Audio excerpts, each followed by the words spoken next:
Hello guys, ఎలా ఉన్నారు? మీకు మళ్ళీ మళ్ళీ చెప్పక్కర్లేదనుకుంటా. ప్లీజ్ సబ్స్క్రైబ్ చేసుకోండి, అలాగే షేర్ చేయండి, అలాగే లైక్ చేసి కామెంట్ అయితే చేసేయండి.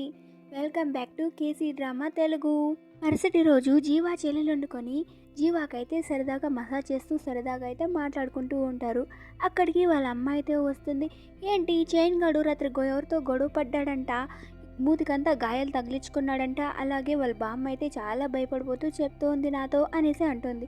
ఏంటమ్మా ఏం చెప్తున్నావు అంటే, అవునమ్మా రాత్రి వాడు గొడవ పడ్డాడంట, గాయాలు కూడా అయ్యాయంట అంటుంది. ఇంకేముంది, జీవ అయితే వెంటనే ఏం చూద్దామని అయితే వెళ్తుంది. ఇంకా బామ్మ లోకకు రావచ్చా అంటే రామ్మ రామ్మ అంటుంది. అలాగే పండ్లు ఫ్రూట్స్ అయితే తీసుకెళ్ళుంటుంది. ఇవంతా ఎందుకు తెచ్చావు అనేసి బామ్మ అంటుంది. పర్వాలేదు బామ్మ, ఆరోగ్యానికి మంచిదే అంటుంది. తర్వాత వాళ్ళు కాసేపు అలాగే మాట్లాడుతూ ఉంటారు. జీవ వండుకొని బామ్మ చైన్కి ఎలా ఉంది అంటే, వెళ్ళి రోడీ వెదవులతో గొడవ పడేసి వచ్చాడు, పైనే ఉంటాడు, పోయి తినడానికి రమ్మని చెప్పు అనేసి జీవానైతే వెళ్ళమని చెప్తుంది. ఏంటి పైనే ఉన్నాడా అంటే, పైనే ఉన్నాడు, వెళ్ళమ్మా పిలుచుకురా తిని అనేసి అంటుంది. సరే జీవా అని వాడి రూమ్లోకి అయితే వెళ్తుంది. వాడైతే సైలెంట్గా కూర్చో ఉంటాడు. వాడి దగ్గరికి వెళ్ళి, చైన్ నువ్వు గొడవ పడ్డావా, నిజంగా నువ్వు బలవంతుడివే, అంతగా గాయాలను తగలలేదు, సరే గాయం చూస్తానుండు అని గాయం చూసే దగ్గరికి అయితే వెళ్తుంది. వాడు చిరాగ్గా కోపంగా పక్కకు జరిగేస్తాడు. సరే అని జీవ పక్కనైతే వెళ్ళి కూర్చుంటుంది. తర్వాత వండుకొని చైన్ కాడ వండుకొని, అసలు నువ్వేమనుకుంటున్నావు, నీ మనసులో ఏముంది అనేసి అడుగుతాడు.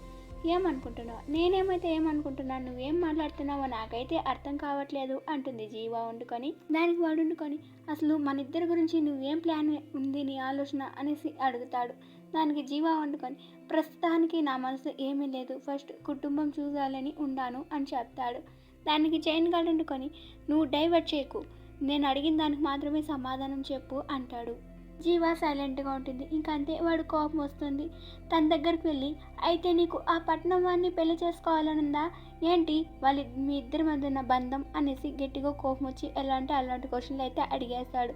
ఇంకేముంది, జీవాకైతే కోపం వస్తుంది. మా ఇద్దరి మధ్యన ఎటువంటి సంబంధం లేదు, మేమిద్దరు కలిసి పనిచేసామే కానీ అంతకు మించి ఎటువంటి సంబంధం అయితే లేదు అంటుంది.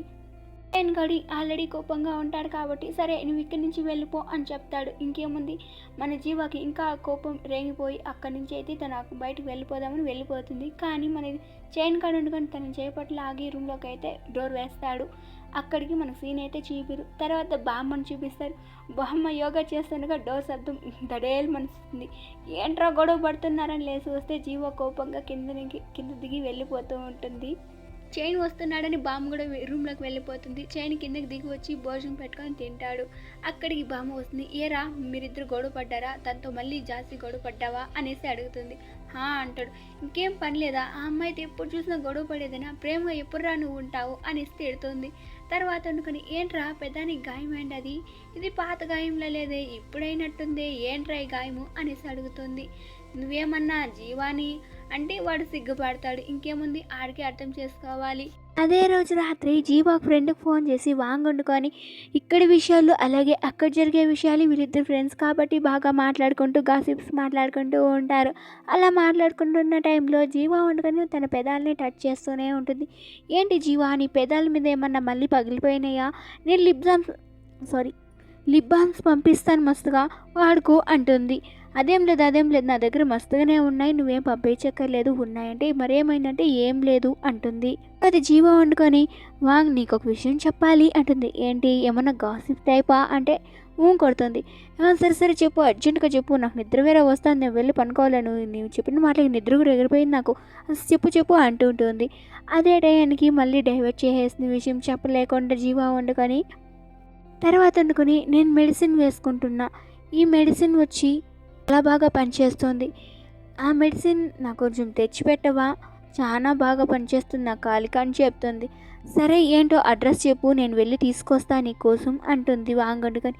సరే అని చెప్పి బాయ్ చెప్పేస్తారు. సిటీ అబ్బాయిని రైలు ఎక్కించడానికి వెళ్తుంది. తర్వాత రైలు ఎక్కించినాక వాడు వండుకొని సడన్గా హగ్ చేసుకుంటాడు. దాన్ని మన చైన్ గార్డ్ అయితే చూసేస్తాడు. ఇంకేముంది, వాడు ఒళ్ళు మండి అక్కడి నుంచి అయితే వెళ్ళిపోతాడు. కానీ వాడు మనసు ఒప్పదు. కానీ తిరిగి వచ్చి మళ్ళీ జీవానైతే అక్కడి నుంచి అయితే పిలుచుకొని వెళ్ళిపోతాడు. వాడు పిలుస్తున్నా కూడా వీడిని పట్టించుకోకుండా జీవానైతే పిలుచుకొని వెళ్ళిపోతాడు. ఎవరు లేని ప్లేస్కి అయితే జీవానైతే తీసుకెళ్తాడు. తో వాదిస్తూ తననైతే సడన్గా కిస్ చేస్తాడు. ఇంకేముంది, వాడు పెదమైతే కొరికేద్దామని చూస్తుంది. వాడు కొరికినా కూడా ఆ అమ్మాయి కొరికినా కూడా ముద్దు పెడుతూనే ఉంటాడు. అప్పుడే మనకు ఆ రూమ్లో ఏం జరిగిందో చూపిస్తారు. అప్పుడు కూడా జీవాని లోగాకి లాగేసి వాడైతే కిస్ చేస్తుంటాడు. అప్పుడైతే తను వండుకొని వాడినైతే కొరికేస్తుంటుంది వాడు పెద్దాన్ని. అప్పుడు వాడు వెనక్కి వెళ్ళి కూర్చుంటాడు. అంతే, అక్కడి నుంచి వచ్చేస్తుంటుంది మన జీవ. మళ్ళీ అదే ట్రిక్ ఉపయోగించినా ఇక్కడ ఉపయోగం ఉండదు. వాడైతే కిస్ చేస్తూ ఉంటాడు. తర్వాత వండుకొని ఫీల్తో చూస్తూ ఉంటాడు. ఇంకేముంది, మన హీరోయిన్ కూడా సాటిస్ఫాక్షన్ అయి ఉంటుంది. అంతే, మళ్ళీ వాళ్ళిద్దరి మధ్య అయితే కిస్ అయితే జరుగుతుంది. అంటే ఇక్కడితో వీళ్ళు లవర్స్గా కలిసారనమాట. తర్వాత రోజు జీవ ఫ్రెండ్ వండుకొని తన మెడిసిన్ కోసం ఆ ప్లేస్కి అయితే వెళ్తుంది. అక్కడ వెళ్ళి చూస్తే చీగుగాడు డాక్టర్గా ఉంటాడు. వాడిని చూసి షాక్ అయిపోయి అక్కడి నుంచి వెళ్ళిపోదాం అనుకుంటుంది. ఆగు ఆగు, నువ్వు ఒక డాక్టర్ని కలవడానికి వచ్చావు.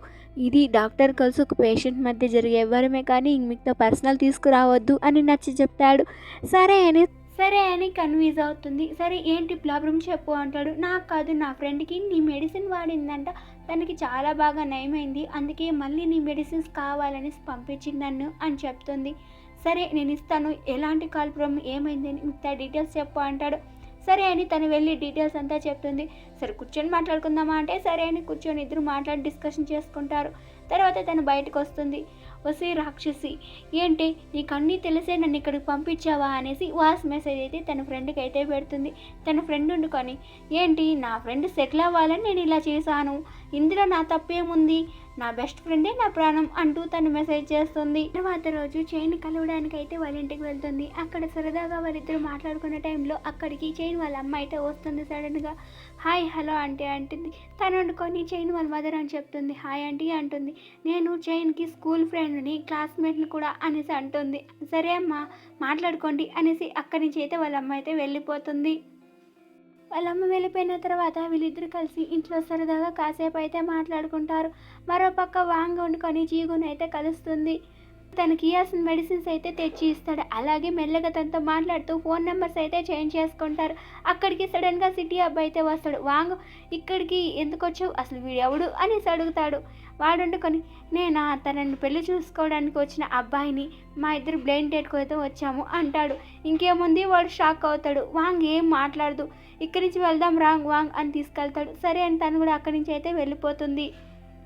మరోపక్క జీవ వండుకొని బామ్మ ఫ్రెండ్ ఇంటికి అయితే వెళ్ళుంటుంది. ఆమెతో సరదాగా కాసేపు మాట్లాడేసి తన ఆనందాన్ని వ్యక్తపరుచుకొని అక్కడి నుంచి అయితే వచ్చేస్తుంది. తర్వాత మళ్ళీ మనకి వాంగని అయితే చూపిస్తారు. ఇద్దరు భోజనం చేసి ఇలా చెప్తాడు. వాడు వండుకొని ఇలా చెప్తాడు, నా గురించి అన్ని నిజాలే చెప్తా, నాకు ఆల్రెడీ పెళ్ళయింది, నా వైఫ్ అయితే చాలా బాగా చూసుకుందాం అనుకున్నా, ప్రేమిద్దాం అనుకున్నా, కానీ ఎంత ప్రయత్నించినా నా ప్రేమ తనకైతే అర్థం కాలేదు, కానీ తను 1 year బ్యాకే చనిపోయింది అని చెప్తాడు. తర్వాత ఇన్నాళ్ళకి నీ మీద ప్రేమ కలిగింది అని చెప్తాడు. ఏంటి నీ భార్య చనిపోయింది, తర్వాత నా మీద ప్రేమ కలిగిందా అనేసి అడుగుతుంది. అవును, అన్ని నిజాలే చెప్తున్నా, ఇదే నాది అసలైన స్టోరీ అని వాడైతే నిజం చెప్పేస్తాడు. ఎలా రియాక్ట్ అవ్వాలో అస్సలు అర్థం కాదు. తర్వాత వాడు వండుకొని తననైతే ఒక చిన్న పిల్లలా ట్రిక్ చేసి మాట్లాడతాడు. తను అక్కడ కోపం తెచ్చుకొని అక్కడి నుంచి అయితే వెళ్ళిపోతుంది. వాంగ్, ఇది మన చేతిలో ఉన్న గీత, ఈ గీత ప్రకారం ఎలా రాస్తుందో అలాగే వెళ్ళాలి అని గట్టిగా అరిచి చెప్తాడు. మళ్ళీ అక్కడ జనాలందరూ వాళ్ళనే చూస్తూ ఉంటారు. అమ్మో వీడు మళ్ళీ పరువు తీస్తున్నాడనేసి అక్కడి నుంచి అయితే వెళ్ళిపోతుంది. తర్వాత రోజు చైన్ గార్డ్ వండుకొని మేడం హూని అయితే కలుస్తాడు. ఏంటి చైన్, ఏంటి చెప్పు, ఏం కలవడానికి వచ్చావు అంటుంది. మేడం హూ, మీరు నాకు ఒక హెల్ప్ చేసేయాలా అంటాడు. సరే చెప్పు, ఎటువంటి హెల్ప్ అయినా నీకు నేను చేయిస్తాను అంటుంది. తర్వాత రోజు అదే రోజు రాత్రి వండుకొని జీవా వాళ్ళ ఇంటికి అయితే వెళ్తుంది. అక్కడ వండుకొని మాట్లాడుతూ మాటల్లో ఇలా చెప్తుంది, నీకు ఒక పెళ్లి సంబంధం తెచ్చాను, చాలా మంచి సంబంధం, జీవాకైతే చాలా బాగుంటుంది అనేసి అంటుంది మేడం హూ. అంటే మన చైన్ మెండో గాడే ఒక ప్రపోజల్ పెట్టడానికి మేడం హూని అయితే పంపించుంటాడనమాట. కానీ ఆ జీవ వాళ్ళ అమ్మ వండుకొని, లేదు తనకి షాంఘై వెళ్తుంది కాబట్టి షాంఘై అబ్బాయినే చూడాలి, ఇక్కడ అబ్బాయిలంతా వద్దు, మన న్యాంపింగ్ అబ్బాయిలు అయితే అసలే వద్దు అంటూ మాట్లాడుతుంది. ఇంకా మేడం హూ ఏం మాట్లాడలేకపోతుంది. మరుసటి రోజు మన చైన్కి వచ్చి జరిగిందంతా చెప్తుంది. సరే అనేసి వాడు అక్కడి నుంచి అయితే వెళ్ళిపోతూ ఉండగా మేడం హూ వండుకొని, చైన్ నువ్వు బాధపడకు, నీకు ఎటువంటి సమస్య వచ్చినా నాకు చెప్పుకో, ఒక అక్కగా నేను నీకు చేస్తాను అంటుంది. తర్వాత రోజు మన జీవ ఎన్ని మెసేజ్ పెట్టినా దానికి మటుకు చైన్ దగ్గర నుంచి రిప్లైసే ఉండదు. ఎంతో ట్రై చేస్తూనే ఉంటుంది, మెసేజ్ పెడుతూనే ఉంటుంది, కానీ రిప్లైస్ అయితే ఉండదు. సరే ఇంకేం చేద్దామని సాయంత్రంగా చైన్ దగ్గరికి అయితే వెళ్తుంది. కానీ అక్కడ చూస్తే చైన్ ఇంట్లో ఒక అమ్మాయి ఉంటుంది. అంటే ఒకప్పుడు మేడం హూనే అడుగుంటుంది కదా, నేను చైన్ని పెళ్లి చేసుకుంటానని. ఆ అమ్మాయి అక్కడ ఉంటుంది. అంటే మేడం హూ పంపించుంటుందన్నమాట. అక్కడ అమ్మాయిని చూసేసి, బామ్మ గెస్ట్లు ఉన్నారా, సరే అయితే నేను వెళ్తానని చెప్పేసి జీవ అక్కడి నుంచి అయితే వెళ్ళిపోతుంది. బామ్మ వండుకొని ఆగు ఆగు అనేసి జీవా దగ్గరికి అయితే వెళ్తుంది. జీవా నాకు ఆ అమ్మాయి వచ్చి మేడం హూ పంపించింది, నాకు కూడా తెలీదు అంటుంది. పర్వాలేదు బామ్మ అంటుంది. అంటే నేనేం చెప్తున్నానో నీకు అర్థమవుతుందా అంటే ఆ బామ్మ వండుకొని క్లారిటీగా మళ్ళీ అయితే చెప్తుంది. మేడం హూ వండుకొని చైన్ని పెళ్లి చేసుకోవడానికి ఆ అమ్మాయిని అయితే పంపించింది అంటుంది. ఏంటి మేడం హూనా అనేసి అప్పుడు ఆలోచిస్తుంది. అంటే రాత్రి జరిగిన సిచ్యువేషన్ అయితే గుర్తొస్తుంది అనమాట. సరేను బామ్మ, నువ్వు మాట్లాడు, నేను అంతా అర్థం చేసుకోగలను అని చెప్పి చైన్ కలవడానికి అయితే వెళ్తుంది. చైన్ అయితే వస్తాడు బయటికి, వాళ్ళ ఫ్రెండ్స్తో అయితే బయటికి వెళ్ళి ఉంటాడు కదా, వస్తాడు. ఈ తెల్లవారి నుంచి మార్నింగ్ నుంచి నేను మెసేజ్ చేస్తూనే ఉన్నా, నువ్వు రిప్లై లేదు, ఏమంత బిజీగా ఉన్నావా అనేసి అడుగుతుంది. దానికి వాడు వండుకొని చిరాగ్గా మాట్లాడతాడు. ఎందుకు అలా చిరాగ్గా మాట్లాడుతున్నావు అంటే, నీకేమి స్ట్రాంగ్ అయ్యే అబ్బాయిలే కావాలి కదా, ఈ నేపయింగ్ అబ్బాయిలు నీకైతే అవసరం లేదు కదా అనేసి అంటూ చిరాగ్గా మాట్లాడతాడు. అంటే మేడం హూని నువ్వే పంపించావని నాకు చెప్పొచ్చు కదా అనేసి అంటుంది. ఏంటి చెప్పేది, పంపించాను కానీ మీరు అలా చేస్తారనుకోలేదు. ఇంకా చాలా ఆపు, అది చేసింది మా అమ్మ, నేను కాదు, ప్రతిదానికి నన్నే బ్లేమ్ చేస్తున్నావే అనేసి వాడిని తిట్టేసి అక్కడి నుంచి అయితే వెళ్ళిపోతుంది. ఇదిగో చూడు, ఇంకోసారి నా జోలికి వచ్చావనుకో అనేసి వాడి మీద కోప్పడిపోతుంది. నేను సిటీ అబ్బాయిని పెళ్లి చేసుకుంటాను పో అని అక్కడి నుంచి అయితే కోప్పడి వెళ్ళిపోతుంది. తర్వాత వాడుండుకొని తన సిచ్యువేషన్ అర్థం చేసుకొని సారీ అంటూ తన వెనకాలైతే పడతాడు. తను వినిపించుకోకుండా వెళ్తూనే ఉంటుంది. ఇంకేముంది, అలుగ్గా ఎత్తుకొని కోపంగా సారీ అని చెప్పేసి ఎత్తుకొని వెళ్ళిపోతాడు. తర్వాత వాళ్ళు నాంపింగ్లో ఒక చిన్న ఫెస్టివల్ అయితే జరుగుతుంటుంది. ఆ ఫెస్టివల్ దగ్గరికి మన జీవ వాళ్ళమ్మ అలాగే మేడం హూ వచ్చి ఉంటారు. అక్కడికి మన జీవ చైన్ బెంటో కూడా ఇద్దరు వస్తారు. అక్కడ ఆ ప్లేస్ని ఎంజాయ్ చేస్తూ వారిద్దరికి అయితే మళ్ళీ కిస్ మూమెంట్ అయితే వస్తుంది.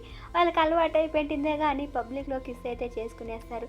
ఈ సిచ్యువేషన్ని కరెక్ట్గా వాళ్ళ జీవ మదర్ అయితే చూస్తుంది. ఇక్కడికి 11 to 12 ఎపిసోడ్ అయితే కంప్లీట్ అవుతుంది. అలాగే ఈ ఎపిసోడ్ ఎలా ఉందో ప్లీజ్ అయితే కామెంట్ చేయండి. తర్వాత నా ఎక్స్ప్లెయిన్ ఎలా అనిపించిందో ప్లీజ్ కామెంట్ చేయండి. ప్లీజ్ సబ్స్క్రైబ్ చేసుకోవడం మర్చిపోకండి. Thank you so much. మరొక వీడియోలో కలుసుకుందాం. బాయ్.